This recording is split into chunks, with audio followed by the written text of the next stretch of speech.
5 years ago today, Beirut, Lebanon, sat shattered. One of the largest non nuclear explosions in history had ripped apart its waterfront with a terrifying power that registered well up the Richter scale. The blast, which many still refer to as the bomb, was not terrorism, nor was it war. It was caused by issues that have long plagued Lebanon for years and still do: municipal incompetence, government corruption, and a perceived indifference among local leaders. Now, years later, as Layla Milana Allen reports, the outlook for Beirut is, if anything, more dire. A single moment that changed the face of a city and its people. At 6:08 p.m. on August 4th, 2020, 2,750 tons of ammonium nitrate exploded in the port of Beirut, ravaging 12 miles of the city. It was the third largest non-nuclear explosion in history. Issam's 38-year-old brother Abdo died that day. Issam thought it was the end for him too. Moments after the blast, as he pulled shards of shattered window from his face, his entire apartment building collapsed on top of him. I woke up 8 minutes after. I tasted the blood, and both of my legs were stuck. The government did little to respond. Beirutis and Lebanese volunteers from across the country rushed to help. Issam was trapped under the rubble of his home for 17 hours before being rescued. I was in pain, but the only thing that made me survive the 17 hours was the people that I was surrounded by. Whoever lived nearby, they came to give some help. With extensive rehabilitation, he can now walk a short way with limited movement in his left leg. Running is a distant dream. But it's the loss of his beloved brother he can't move past. Abdo was a loving person. He was smart. He was the cool guy. Yeah, he didn't have any hatred. He was generous. Just the guy that you can talk anything with. We still didn't process the space. Yeah, he's for me, he always walks with me unseen, unheard, and yeah, he's always with me. Rising from the ashes of the port, Beirut's mighty grain silos are still standing. They were built to keep the nation fed, but saved Beirutis in a different way. The vast cement cylinders blocked the worst of the blast from hitting the west of the city. The east was devastated. The ruined silos have become a memorial to those who were lost. The government has tried multiple times to tear them down, arguing they're unstable. The families say it's to try and wipe away the visual scar on the city, the evidence of what was done to its people.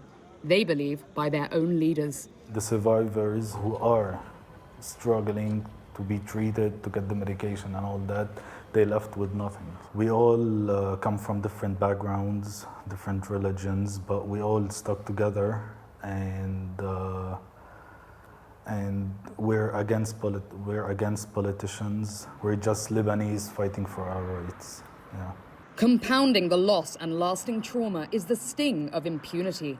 Despite extensive evidence that multiple Lebanese governments knew the danger the fertilizer posed and did nothing, the investigation into the blast has been blocked at every turn.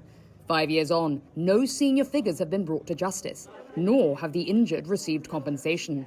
Nada Abdel Sattar is a lawyer who's been campaigning for years for an independent international investigation into the blast. Corruption and negligence of the authorities were viewed to be the primary responsible because they allowed an explosive, a nuclear bomb, so to speak, in the middle of the city, in the heart of the city. Nada says she's now representing more than 1,000 victims and their families. The system is broken because there are people breaking it. It's because there are corrupt people and there is impunity. It's time for impunity to stop. It's time for the Lebanese people to live in freedom, in security. For some of the victims, the torment they seek freedom from is that of their own minds. We first met Nicole in August 2020, as her husband Naji lay in hospital waking from a coma. I went to the hospital. It was really a chaos there. Doctors running, people screaming. The hospital was really overflowing with death and wounded people. Nearly 7,000 people were wounded in the explosion. Naji was one of around 1,500 to sustain severe, life-changing injuries. The moment I saw him, he was overflowing with blood everywhere. The doctors said while Naji would make a full physical recovery, brain damage meant he would likely suffer ongoing problems with cognition and motor skills. He has a big damage on the frontal side of his brain, which means Naji lost all the sense of planning, of the emotion. Naji cannot smell anymore, the sense of tasting as well. He lost it.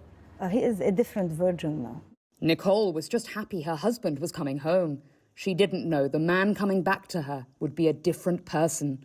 Naji was a person full of life. He was very different. Now he's silent. He doesn't want to do anything. Naji is not the husband that I married. It has a big, huge impact on me and on my daughters as well. Because she had a hero at home, and suddenly she has to live with someone who is severely injured. Nicole hasn't just been coping with the irreversible impact on her husband and daughter Yasmina, who was just 10 when the blast destroyed their home, but on their daily lives. I feel really anger, really disgust. They were gambling with our lives, and because they know that there is no justice in Lebanon. They know that they are above the law. They know that nobody will pursue them. Sometimes I feel like I'm screaming under the water. No one is listening. With Naji still unable to work, medical and rebuilding costs have been debilitating. And Nicole says the house means nothing when she's lost the souls of the people who made it a home. August 4 is the day that split my life into before and after. Pounded relentlessly for 5 years by the blast, economic crisis, political paralysis and war, peace has forgotten this city. Those still bearing the scars pray they won't be forgotten too. For the PBS NewsHour, I'm Layla Milana Allen.